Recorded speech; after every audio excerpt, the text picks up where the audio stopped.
enfants de la patrie, avait le peuple. Aujourd'hui, c'est le centenaire de l'armistice. Mais dans la semaine précédant la commémoration, le petit Macron a encore déclenché une nouvelle polémique. Comme d'habitude. Cependant, avant de rajouter la seconde couche, la première était relative à sa désertion pour la commémoration en question, sous prétexte fallacieux de ne pas froisser l'Allemagne et la grosse Merkel. C'est bien des idées à toi, ça. Pire qu'une trahison, le petit Macron n'hésitera pas cependant à remettre en personne la Légion d'honneur à l'équipe de France de football, dont le plus choquant est qu'il fixe la remise 2 jours après la commémoration, et pas un autre. Bravo! Très drôle, bravo!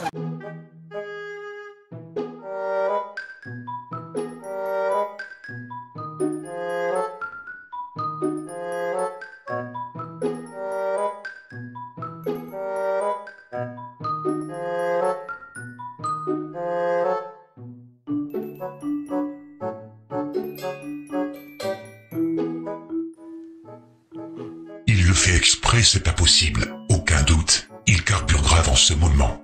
Et à la poudre de quoi déjà? C'est de la poudre de perlimpinpin.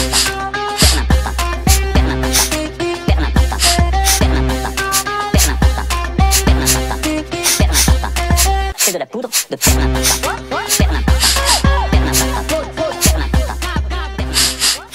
C'est de la poudre de perlimpinpin. Bref, c'est quoi la bêtise en question? What's he done now? L'annonce est loin d'être passée inaperçue. Un hommage sera rendu au maréchal Pétain au même titre que 7 autres maréchaux de la Grande Guerre. Une célébration légitime, selon le président français. On connaît le rôle que Pétain a eu pendant la Première Guerre mondiale en tant que maréchal. On connaît ensuite son rôle dans l'histoire. Et ceci, la vie politique française et les historiens l'ont jugé. Nous sommes en train de célébrer le centenaire de la victoire et de la paix. La victoire d'une nation combattante. C'est pour ça que j'ai voulu que les poilus et ceux de 14 rentrent au Panthéon. Mais c'est aussi la victoire d'une armée française et de ses maréchaux. Mais je considère qu'il est tout à fait légitime que nous rendions hommage aux maréchaux qui ont conduit aussi l'armée à la victoire, et que cet hommage soit rendu, comme il l'est d'ailleurs chaque année par l'armée française. Mon chef d'état-major particulier sera présent à cette cérémonie. Et je ne fais aucun raccourci, mais je n'occulte aucune page de l'histoire. Le maréchal Pétain a été pendant la Première Guerre mondiale aussi un grand soldat. Voilà, c'est une réalité de notre pays. C'est aussi ce qui fait que la vie politique, comme l'humaine nature, sont parfois plus complexes que ce qu'on voudrait croire. On peut avoir été un grand soldat à la Première Guerre mondiale et avoir conduit à des choix funestes durant la Deuxième. Mon rôle n'est pas de comprendre que ça choque ou de commenter les gens, mon rôle est d'essayer d'expliquer et de porter des convictions. J'ai toujours regardé l'histoire de notre pays en face. Je me suis toujours opposé aux idées, au défaitisme français lorsqu'il a pu exister, à la complaisance avec toute idéologie. Vous pouvez pas me reprocher à moi d'avoir été ambigu sur ce point. J'ai toujours été absolu dans ce combat. Mais je reconnais aussi la part que les maréchaux ont joué et que notre armée a joué dans la victoire française. Nous sommes en train de célébrer le centenaire de la victoire. La victoire d'une nation combattante. C'est pour ça que j'ai voulu que les poilus et ceux de 14 rentrent au Panthéon. Mais c'est aussi la victoire d'une armée française et de ses maréchaux. Et donc il est normal de les célébrer et de permettre à l'armée française de le faire. Au nom de Dieu, de Jésus-Marie Moïse, qu'on lui vienne en aide. Mon Dieu. Que n'avait-il pas dit là notre faux président? Pourtant, il faut l'admettre, c'est vérité historique. Mais ça ne suffit pas pour la grande mafia juive du CRIF, qui révise l'histoire en effaçant la gloire de Pétain en 14-18. Seul doit rester le maréchal qui avait trahi la France, celui de juillet 1945. Avant cela, il n'avait jamais existé. Négationnisme, oui mais voilà, ce n'est pas à cette putain de mafia d'écrire ou de réécrire l'histoire, et Macron a raison de souligner l'ambivalence du personnage. Sauveur 1914, et peut-être aussi sauveur 1940, du moins le peut-il. Macron voulait simplement rendre hommage samedi dernier aux invalides aux grands soldats, et c'est que justice. Certains pourraient dire avec leur propre bon sens qu'on ne devrait pas célébrer la mémoire de ces soi-disant héros, maréchaux ou généraux qui envoyaient les autres à la mort, des fils de bonne famille bien installés à l'arrière, à l'abri du danger, des pénuries et de la faim, d'eau, considérés comme des ordures à leurs yeux, et qui ont fait leur gloire sur des montagnes de cadavres et leurs descendants, et qui continuent d'exploiter le peuple. Mais là n'est pas la question. On rappelle au CRIF que Pétain, ce traître à la nation, ce larbin débauche, avait quand même tout fait pour sauver les juifs français, ce que le juif Zemmour rappelait lui avec honnêteté dans son livre « Le suicide français » et dans ses conférences. Et oui, au plateau de Télépoubelle, s'il y avait l'expert en la matière, c'était bien lui.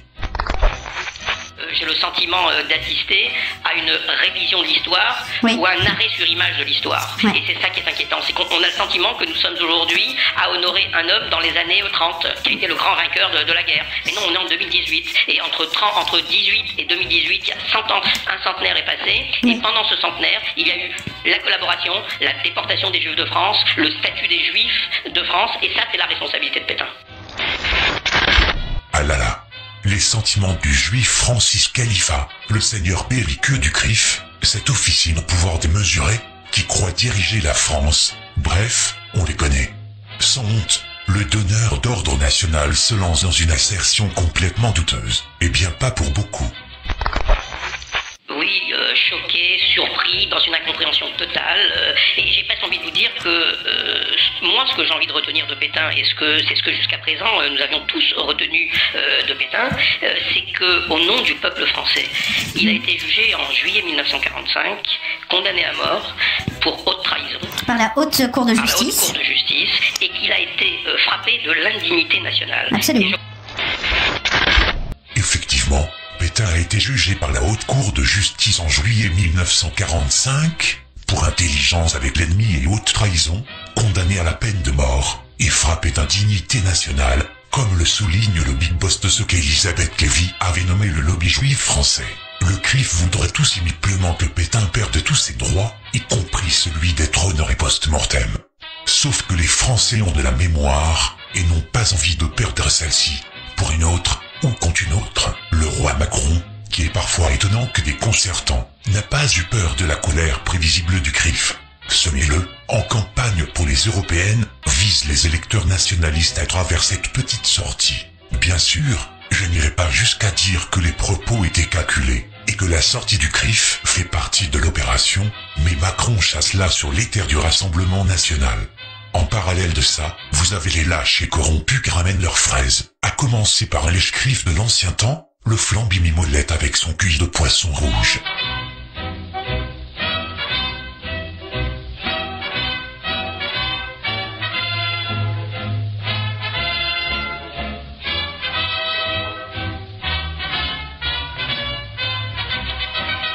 Dis-moi espèce de tocard. Sache que l'histoire n'isole pas l'étape, même victorieuse, d'un homme politique. Elle juge les liens détestables punissant un ancien et certain président avec un maréchal collabo, dont les gouvernements lui-même étaient de gauche, remplis de bons autres collabos, et avec un des responsables de la déportation de Juifs de France. Je ne vous le répéterai pas. Tu veux qu'on te rafraîchisse la mémoire ? Tu sais, ce même mec décoré par l'ordre de la Francisque en 41, promise par Pétain, et que les parasites de la bien-pensance ont encensé et fait élire chef de l'État pendant 14 ans. Qu'est-ce que tu peux être con quand même? Autre commentaire navrant, l'autre clébard de la France insoumise, le camembert Mélenchon, récemment et considérablement déchu et en roue libre après sa sortie de l'épisode de ses perquisitions, et qui vient pointer des leçons de trahison sur la trogne des autres, tout en la produisant lui-même. Mais si, rappelez-vous, la fois où, à titre d'exemple, il avait fait sa petite soumise devant notre président Rothschild. Les deux hommes ne sont pas particulièrement à l'aise, on assiste à quelques échanges de politesse. Jean-Luc Mélenchon n'assume plus d'avoir traité Emmanuel Macron de xénophobe dans l'après-midi. Déjà vu Mélenchon s'excuser? Non. Tu vois Mélenchon se dérober, qui n'assume pas ses propos très fréquemment, mais s'excuser jamais. Rappelle-toi que il a croisé Macron à Marseille, quand on lui a mis ce qu'il venait de dire du président 5 minutes avant. Oh non, moi, non, jamais dit ça, c'est pas possible. Vous avez dit que c'est le plus grand xénophobe qu'on ait, Emmanuel Macron? Non. Si, vous l'avez dit. Je l'ai dit. Non, ça m'étonnerait. Ah, il l'a dit. Vous pouvez pas le croire. Non, voilà. Ah, moi j'ai dit ça? Non, j'ai pas dit ça. Vous allez pas le croire, monsieur le président. Mais quand il dit que Macron est un petit homme, là, effectivement, lui, il est vraiment tout petit. Là. Faible avec le puissant, puissant avec les faibles. Tant qu'on y est, pour le bonheur des petits et des grands, on va passer un petit extrait du nouveau tube de l'hiver en ce qui lui concerne. Tous mes rendez-vous depuis 2 ans, c'est moi. Tous les fichiers à la France insoumise, c'est moi. Tous mes rendez-vous depuis 2 ans, c'est moi. Et tous ceux du parti de gauche, c'est moi. Ce n'est plus de la justice, ce n'est plus de la police. Ce n'est plus de la justice, ce n'est plus de la police. Vous ne me touchez pas, non, je ne me touche pas, La République, c'est moi. La République, c'est moi. Allez, on se la remet. Tous mes rendez-vous depuis 2 ans, c'est moi. Tous les fichiers à la France insoumise, c'est moi. Tous mes rendez-vous depuis 2 ans, c'est moi. Et tous ceux du parti de gauche, c'est moi. Ce n'est plus de la justice, ce n'est plus de la police. Ce n'est plus de la justice, plus de la police. Vous ne me touchez pas. Non, je ne touche pas. La République, c'est moi. La République, c'est moi. Vite, Carlo Clown.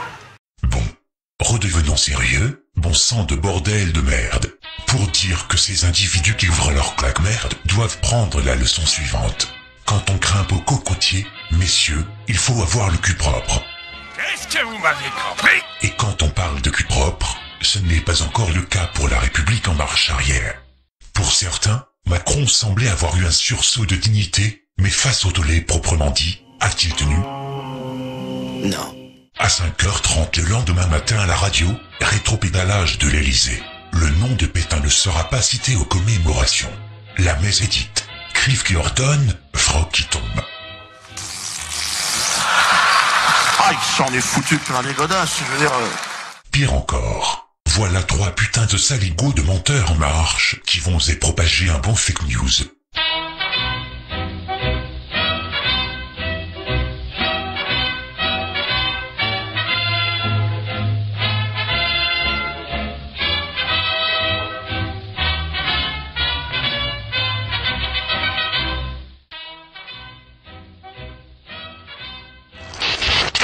C'est une polémique un peu incroyable parce qu'il n'a jamais été question de rendre hommage au maréchal Pétain. Il y a un hommage à 6 maréchaux de la Grande Guerre. Il n'a jamais été question de rendre hommage au maréchal Pétain. Donc moi j'entends rétropédalage. Non. Menteuse! La ligne est la même. Il y a un hommage à 6 maréchaux mais pas le maréchal Pétain. La ligne est la même. Il y a un hommage à 6 maréchaux mais pas le maréchal Pétain.